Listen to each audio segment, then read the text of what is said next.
This is for the person that has yet to experience the magic. Alright, good morning everybody. It is barely daylight. This is going to be a early AM video because we have some bad weather coming today. So this is our chance to film. Let's hop into it. Okay everybody, so welcome back to the world's worst fishing, Lure Making TV. I'm your host Chris Jones, and again we are out here super early in the morning because we are very excited to get this video done. Behind me I have the official bait making starter kits, and what's great is that they put so much thought and effort into this that there is actually three options for you, and we are going to show you all three and demonstrate all three. And I was really excited about this project. Now this is more or less an angling AI project. This was sort of their concept, their idea. They built the kit, and then they collaborated with Dead On Plastics for the actual plastisol part. What's really cool about these kits is that they come with pre-colored plastic, and to me that solves the issue of a beginner going, well, what plastic do I need, right? What plastic should I buy? What color should I buy? It can be really overwhelming for a beginner to even know where to start. And so I think that's why this is the perfect gateway into the hobby, is because they have thought of all of these things for you and boxed it up and packaged it up into a product that can get you to make that first bait that first time. Anyone who's ever looked into the soft bait hobby knows, you know, hey, things add up quick, even when you're starting, even when you're still doing it bare bones.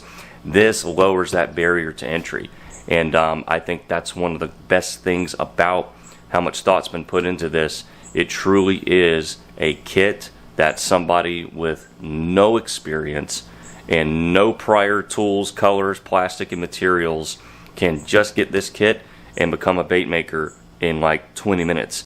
Okay, can barely fit them all in frame, but here they are, and what an awesome display. We will get more to how much went into just the box here in a little bit. But here we have the bait making starter kits. And so we have a 3.5 inch craw, we have a 7.5 inch ribbon-tail worm, which you can never ever go wrong with. That's probably caught more bass than anything. I mean, if I think about the foundings of bass fishing and soft plastic baits, a worm has really done a lot of damage over the years. And then of course we have a 5-inch jerk bait. So it looks like you can pour it solid tail or split tail, more like what you would know as a fluke. So three really common baits in really common sizes. So what these kits are going to do is get you making familiar things that you already have confidence in colors that you already have confidence in. You know, the colors have been pre-selected like I mentioned earlier. And what this does is simplifies the process of having to know where to look and get all the stuff into making that first bait, and then go catch a fish on it and tell me that's not the funnest thing you've ever done in your life. This actually makes a great gift for that fisherman in your life, or somebody who's ever expressed interest in the hobby, you know, because it really is a one and done product. They can test out if they like doing this right away, you know. So it's more for the person who has never made a bait than it is for the person who already is, you know, because chances are they already have colors and a few molds and they're kind of well on their way. This is for the person that has yet to experience the magic. Okay, so this is my first time unboxing one, so I'm kind of going, I'm going to discover this with you guys. This is obviously a huge deal for the beginner. This is an internal probe thermometer, and what this does is measure the temperature of the plastic, because plastic, for anyone who's like brand new to the hobby, the plastisol material has to actually go through a chemical conversion, which happens at 350 degrees Fahrenheit. Okay, so we can get into that here in a minute. And of course, you get some awesome stickers, right? Those are basically the two the two feature parts of the kit. Okay, so thermometer, that's a very big deal, because if you're not familiar with how to cook plastic and you cook it wrong, or you don't mix it well, or you don't convert it to full temperature, you're not going to get very happy results. Okay, so moving on here, we have the Dead on Plastics Pyrex cup. Okay, so these are actually brand new to market, and what an awesome little cup these are. They're awesome for hand pouring. I hand pour with these a lot, especially in the larger size. But this is the perfect size because I believe these are 1 cup samples of plastic here. Okay, so we have the 1 cup size. You know what? These might be half cup. We'll find out. However, we have the cup and a couple of colors of plastic. Okay, so Melons is just what you think it is. It's your green. It's your base green. You also have a base chartreuse, and then this is an awesome color right here. This is a really brilliant white pearlescent effect. So we have all colors that I myself would throw in a fluke. So we're going to set those aside. We're going to go ahead and get the cup out. Just make sure there's nothing else up under that part. Okay. Now we'll dig in here. And here we go. Here is the mold. I think that's everything there. Okay. So this is an open pour style mold. And what I mean by that is it's not a 2-piece aluminum mold or an injection mold. Okay. So we are going to basically be taking this plastic, cooking it, and pouring it directly over the top, filling in the mold. Okay, so we have the contents of the kit laid out here, and I want to go over just a few more basic things, alright? So, even though the kit gives you everything you need to make the bait, you also need a place to do this, okay? So, obviously, any sort of workbench or table, you want to do it in an open garage setting, or somewhere where you can ventilate fumes. Never do this inside your house. Never do it in like the family microwave. Never do it in an enclosed area unless you're wearing like the proper respirator. So a couple just basic things you'll need. You always need some good gloves, okay? And so what I've always used, and I've been doing this a long time, is some sort of mechanic's glove or high temperature like heat gloves like you would get at like the auto parts store for people that work around, engines that get hot. You're also going to need something to stir with. I just use a good old-fashioned butter knife from Walmart. Obviously, you're going to need a table or a surface. You're going to need a microwave. Okay, and then this kit recommends that if you have one, get out your old pancake griddle, because preheating this style mold is always a good thing. Yeah, so this is what I was talking about, how much thought has gone into this. There are step-by-step photo instructions on the box for those who maybe get this kit and do not see the video. So, preheating, yep, so right here, pancake griddle, preheating the mold helps, absolutely. And you can use a few options as you see there. Shake up the plastic. And of course we will touch on that. Shake up the plastic well for 60 seconds. Yep, exactly right. Yep, heat in microwave, 30 to 60 second intervals. Yes. Now, to me, that is very important. A veteran who's been doing it a long time is going to pour the plastic in, and they're going to basically kind of know about how long to cook it. As the beginner, you are not going to know how long to cook it. So you want to cook it in slow intervals to bring it up to temperature. Right, stirring occasionally to 350 degrees, and you do that by checking with your temperature probe. All right. Yep. Once the plastic is 350 degrees, use a slow, steady stream from the cup to fill mold. Use gloves when pouring. Absolutely. Yep. Fill the mold carefully. Yep. Absolutely. Yeah. Because when things get cold, right, they contract. So your hot plastic is going to shrink up a little bit. And we can kind of go over how you can combat that. Yep, allow the mold to cool, remove the lure, and basically you are now a bait maker. Okay, so for today's video, we are going to treat this process as if we were a beginner and we had just your old-fashioned cheap pancake griddle instead of like a fancy bait maker's hot plate. So what we're going to do is we're going to turn this on, and I'm just going to live at about 250 degrees. Now, you never know with these, cheaper griddles exactly what temperature you're getting, but 250 degrees generally will get the mold to temperature. A good way to test if your mold is all the way up to full pouring temperature is if you can drop a little bead of water on it and it kind of boils off. What that says to me is that the mold is at full temp. All right, so next we're going to put the camera back on the tripod, and kind of prepare our first color. All right, let's go with the chartreuse. Okay, so here is dead on plastic chartreuse. Yeah, all right. So I'm not exactly sure which durometer plastic. So if you're new to bait making, the actual physical liquid plastisol material that a soft bait is made from comes in different varieties, right? Much like anything else in life. So there are different durometers which kind of determine how soft or firm a plastic is. So my guess is for a 5-inch jerkbait, this is probably straight right down the middle, medium durometer. So we will kind of expect it to feel like that. But we're going to go ahead and go with the chartreuse. I think that'll look really nice. So again, we're just going to give this a good shake. Just sit here and just get it stirred up. The whole idea is that you are mixing the resins in the plastic in with the actual oils, okay? And if you don't do that, your plastic cannot turn out so nice. All right, so we're just going to mix it up real well. Yeah, and I think we're good. All right, open her up. Yeah, pre-colored plastic. Here we go. Yep. And what's crazy is, and for some of you who may be completely new to the hobby and don't know at all how this works, whatever plastic you don't use on your first pour, you can reuse, right? So even once the plastic sets up, it can be remelted down and recycled. So even that amount of plastic right there can get us quite a handful of jerkbaits. All right, so we're going in, and we will try this at 60-second intervals, okay? And so we will meet y'all back when that is done, and kind of show y'all how plastic cooks and kind of what it looks like during that cooking and conversion phase.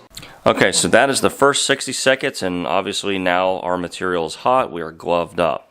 So it's not quite to gel phase yet, okay? So that is still very much liquid. So we're going to do another 60 seconds, and then I would imagine we will be a little bit closer to gel phase. And gel phase is exactly what it sounds like. The plastic, instead of being runny like that, is much more like a jelly. All right, so now you can see we're starting to let off a little bit of smoke. So let's just check where we're at.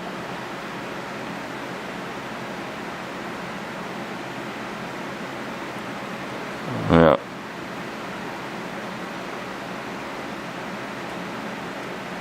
Closer than I thought. Okay, yeah. So we're actually getting there. Okay, we're actually getting there. So right away, we can see that the plastic has started to change its form a little bit. Okay. However, there's still part of this that is still in gel phase. There's still a little bit of kind of jelly clumps at the bottom. It's always the bottom of the cup that is last to cook all the way through. All right, so we're just going to give this a quick stir. Looks like most of it already went through gel phase during that last heat cycle. So I was kind of hoping to show y'all what it looks like when it's like thick jelly, but it looks like that extra 60 seconds went ahead and took it through most of the gel phase. Okay, so we did a follow-up 30-second heat interval. All right. I guess we'll just use this as a stirring rod. And I imagine we are at or past the 350-degree threshold this go-around. There it is, okay? All right. So, one important thing to remember is you only have to cook it to 350 to convert the material. So now this plastic is chemically converted. It is no longer liquid, it is no longer gel, it is now workable plastic.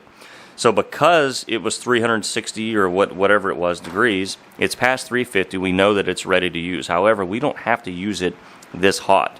So I would actually recommend maybe letting it sit a little bit. Any bubbles that may come up during the cooking process, if you let it sit, those bubbles will kind of work themselves up and work themselves out. You can always scoop them out with a spoon if you're making something like a really clear color and you're concerned with bubbles. I see extreme minimal bubbles.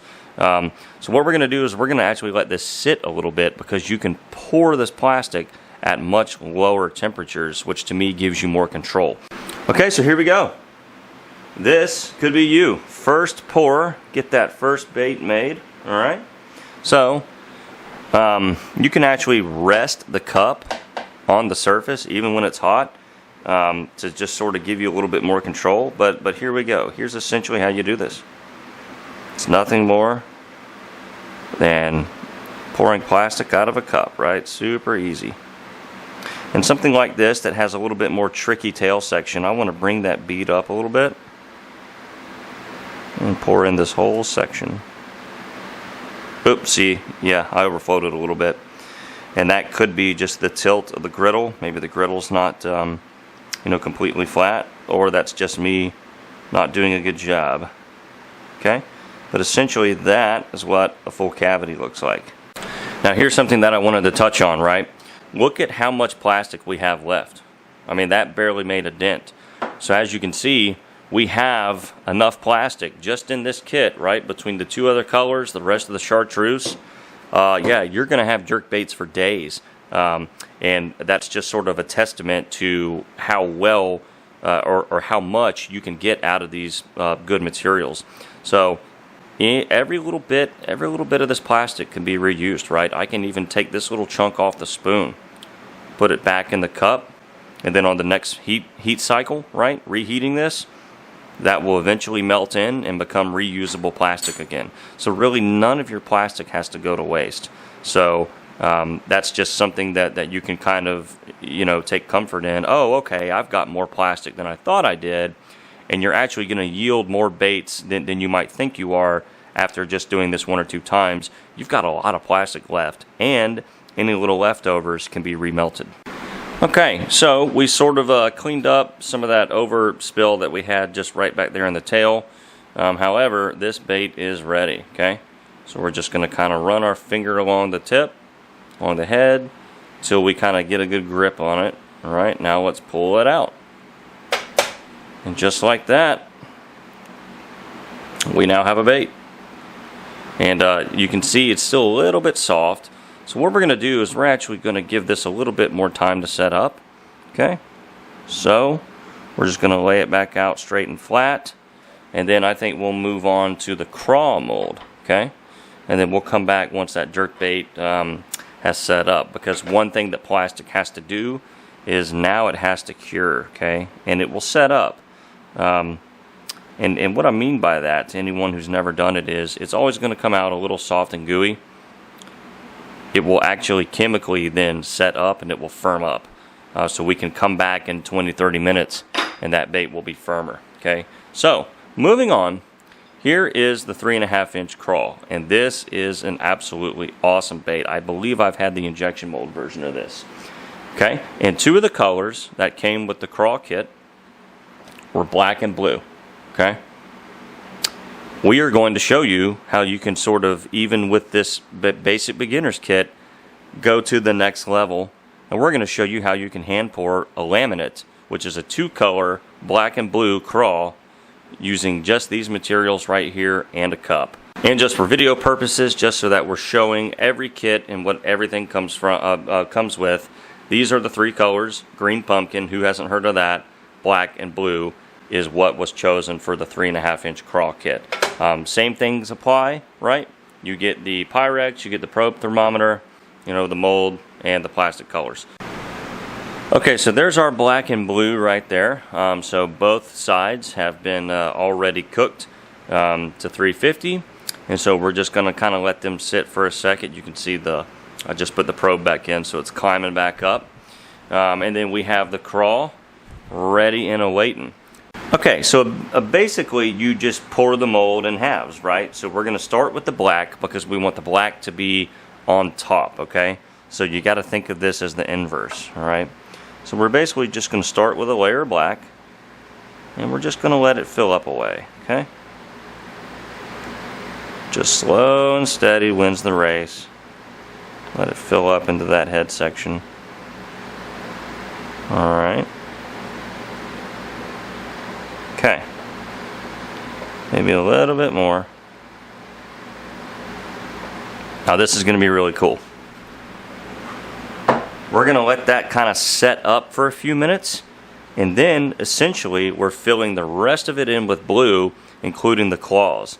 So you're going to get a black and blue laminate body, but then the claws will be blue against that black body. Really cool stuff. A super simple way to pour this mold. Again, you can do this as a beginner. What really helps bond these two layers of plastic together if you're going to do a laminate is the heat. So this in particular is where having a little pancake griddle to heat up that mold is really key to success. Okay, we've allowed our black plastic to set up a little bit to where it's not just completely runny and gooey. And this is something that, you know, takes a little bit of experience just to kind of learn, you know, when plastic is ready to be laminated.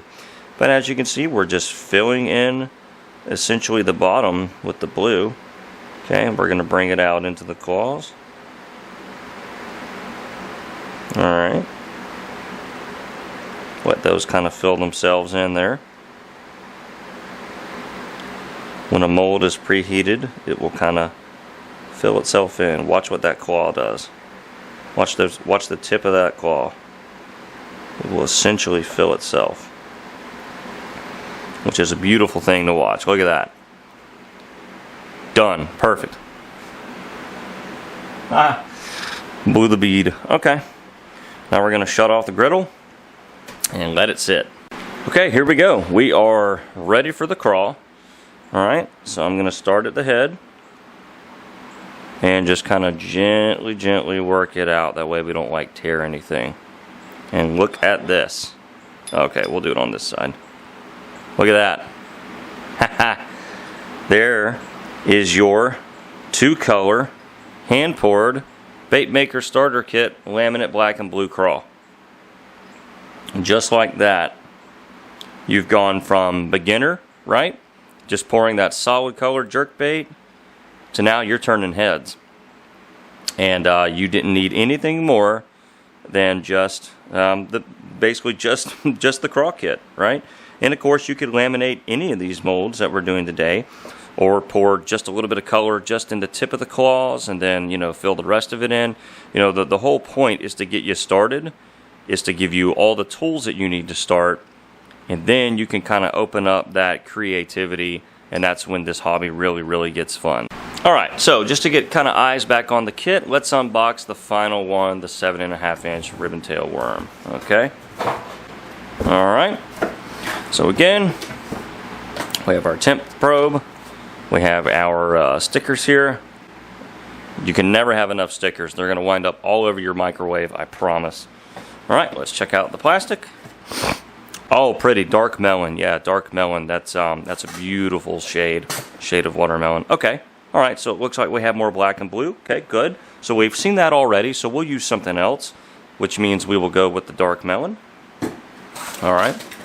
Again, we have the cups. Cannot say enough about how important a good Pyrex cup is for your plastisol. So that's always, yeah, that's incredible that they took the time to put that in here.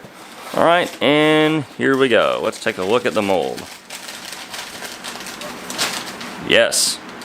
And just to follow back up on the jerkbait, what we did is we went ahead and cut the tail out.